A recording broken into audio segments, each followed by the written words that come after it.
نشاور کرے گی، اور جب قوم اپنے کسی لیڈر پر اپنی جان بھی قربان کرنے کے لیے تیار ہو جاتی ہے، اسے ہر میدان میں فاتح اور کامیاب دیکھنے کے لیے اس پر اپنا تن من دھن سب قربان کر دیتی ہے، تو اس سیاستدان پر اللہ تعالیٰ کی عطا ہوتی ہے، قدرت کی مہربانی ہوتی ہے۔ مگر وہ سیاستدان جواب میں اپنی قوم کو کیا لوٹاتا ہے، یہ اس کی اوقات ہوتی ہے۔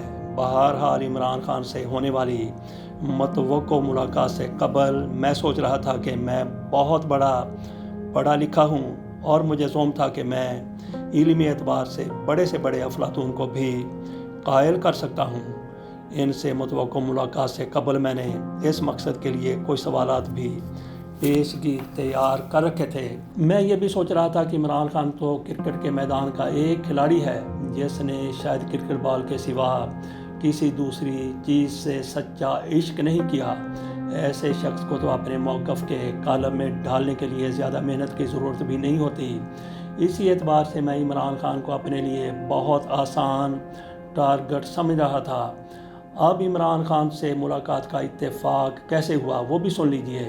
سلسلہ کچھ یوں ہوا کہ ہمارے ایک جانے والے انہوں نے جیا بگا آنا تھا، اور ان دنوں ایک ضمنی الیکشن میں 1 to 1 مقابلہ کر رہے تھے۔ یہ الیکشن لاہور میں ہو رہا تھا، جس میں ایک طرف مسلم لیگ نون کا امیدوار تھا اور دوسری طرف PTI کا امیدوار، جبکہ مسلم لیگ نون کو مسلم لیگ کا پاکستان پیپلز پارٹی اور جماعت اسلامی کی حمایت حاصل تھی، جبکہ PTI کا اکیلا امیدوار مقابلے میں تھا۔ جہاں الیکشن ہو رہا تھا، یہ نشست ایک امیدوار کی جعلی سند کی وجہ سے خالی ہوئی تھی۔ یہ لاہور کا ایک نواحی علاقہ منصورہ تک تھا۔ اسی وقت ایک بابا بشیر ہوا کرتے تھے جو جیا بگا کی جانی پہچانی مشہور شخصیت تھے۔ ایک روز میں نے دیکھا وہ بہت سے نوجوان لڑکوں اور بچوں کے ساتھ سڑک کے کنارے کھڑے تھے۔ انہوں نے عمران خان کا استقبال کرنا تھا۔ میں ادھر گیا تو انہوں نے مجھے پکڑ کر اپنے ساتھ کھڑا کر لیا اور کہا کہ ہمارے پاس استقبال کرنے کی کوئی خاص شخصیت نہیں ہے۔ بابا بشیر کے کہنے پر میں ان کے پاس کھڑا ہو گیا۔ مجھے بھی بڑا اشتیاق ہوا کہ چلو آج عمران خان سے ملتے ہیں۔ تھوڑی ہی دیر بعد عمران خان بھی اپنے ڈرائیور کے ہمراہ گاڑی میں آ گئے۔